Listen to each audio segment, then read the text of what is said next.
அந்த கட்சி பேரை சொல்லிதான் அவ்வளவு பண்றாங்க. டிஎம்கேல இருக்க நான் என்ன ஒண்ணுமே பண்ண முடியாது. நான் டிஎம்கேல தலைவர் ஆக போறேன். சின்ன வயசுல இருந்து டிஎம்கே உழைச்சிருக்க. நீ ஒரு நிமிஷத்துல என் பேரை டேமேஜ் பண்ணுவியா? நீ டிஎம்கே ஆளுங்கிட்ட போய் சொன்னாலும் அவங்க எனக்கு தான் சப்போர்ட் பண்ணுவாங்கன்னு சொல்றான். அந்த கட்சியில இருக்கிறதால அவனை ஒண்ணுமே பண்ண முடியாது.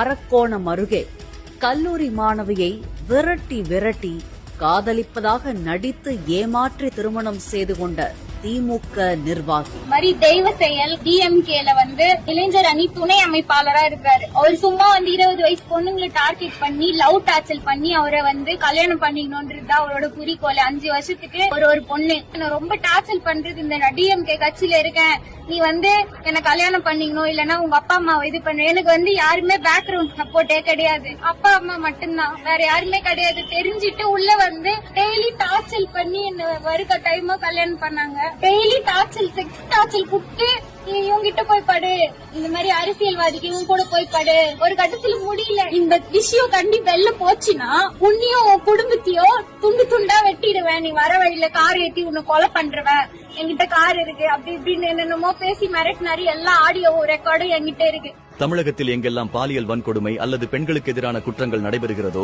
அங்கெல்லாம் திமுகவினர் பங்கெடுத்திருப்பது கவனிக்கப்பட வேண்டிய விஷயம். மேலும் திமுகவினர் செய்யும் கொடுங்குற்றங்களுக்கு கூட முதல் தகவல் அறிக்கை பதிவு செய்ய மறுக்கிறது காவல்துறை. ஆனால் இதனையெல்லாம் கவனிக்க வேண்டிய முதல்வர் ஸ்டாலினோ ஊட்டிக்கு இன்ப சுற்றுலா சென்று பொழுதை கழித்துக் கொண்டிருக்கிறார் என்பது வேதனை.